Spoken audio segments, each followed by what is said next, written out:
Jungle.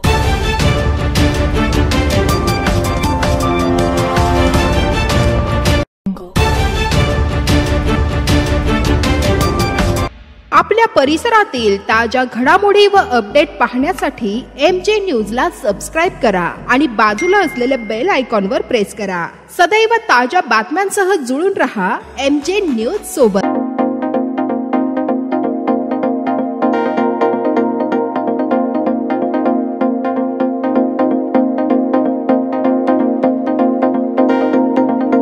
बेटावत Khurd प्रकरण, आरोपींना न्यायालयीन कोठडी। नमस्कार, आपण पाहत आहोत MJ न्यूज। मी आपल्यासोबत दादाराव वाघ आणि आपण सविस्तर पाहणार आहोत प्रकरणातील न्यायालयीन लढाई। जामनेर तालुक्यातील बेटावत खुर्द एक शांत गाव, पण एका घटनेने संपूर्ण परिसराला हादरून टाकला आहे। सुलेमान खान पठाण यांच्या हत्येनंतर आता या प्रकरणात नवे धक्कादायक खुलासे समोर आले आहेत।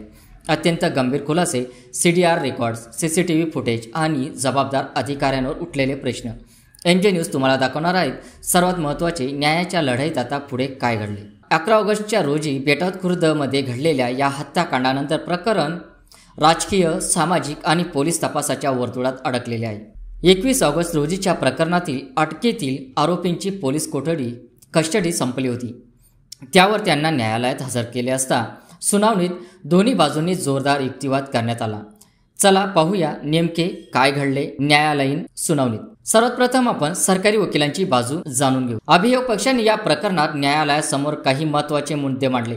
अभियोग पक्षाने स्पष्ट केले की हा गुन्हा अत्यंत गंभीर स्वरूपाचा आहे आणि तपास अद्याप सुरू आहे।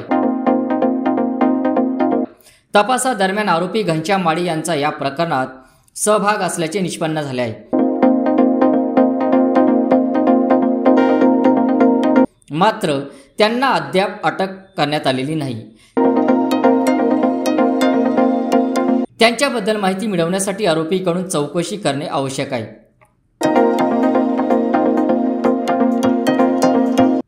आरोपींचे मोबाईल नंबरचे CDR रिपोर्ट प्राप्त झाले आहेत।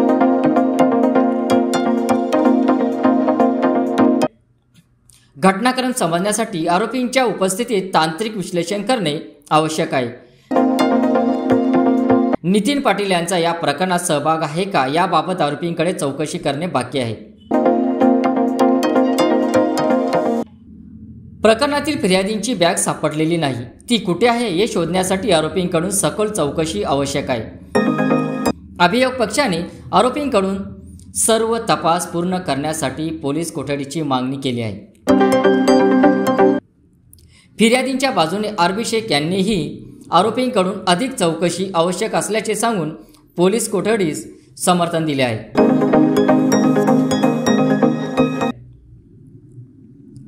दुसरा भाग, आरोपींच्या वकिलांची बाजू। या उलट आरोपींच्या वतीने ॲडव्होकेट फासे आणि ॲडव्होकेट बारी यांनी न्यायालयात ठोस युक्तिवाद सादर केला। आरोपी जवळपास 10 दिवसापासून पोलिसांच्या ताब्यात आहेत। पोलिसांनी याआधी ताबा मागताना जी कारणे दिली होती त्याच कारणावर पुन्हा ताबा मागितला जातोय। त्यामुळे आरोपींना पुन्हा पोलिसांच्या ताब्यात देण्याची आवश्यकता नाही। आरोपी पोलिसांच्या ताब्यात असल्याने त्यांचा घनश्याम माळीशी संपर्क असण्याची शक्यता नाही। पोलिसांना तपासासाठी आधीच पुरेसा वेळ मिळालेला आहे।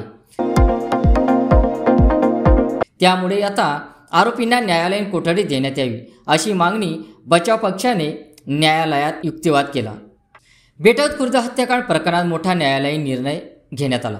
बेटावत खुर्द येथील सुलेमान खान पठाण हत्या प्रकरणात आज दिनांक 21 ऑगस्ट 2025 रोजी झालेल्या सुनावणी न्यायालयाने तपासी अधिकाऱ्यांची आरोपींच्या पोलीस कोठडी वाढवण्याची मागणी खारिज केली आहे।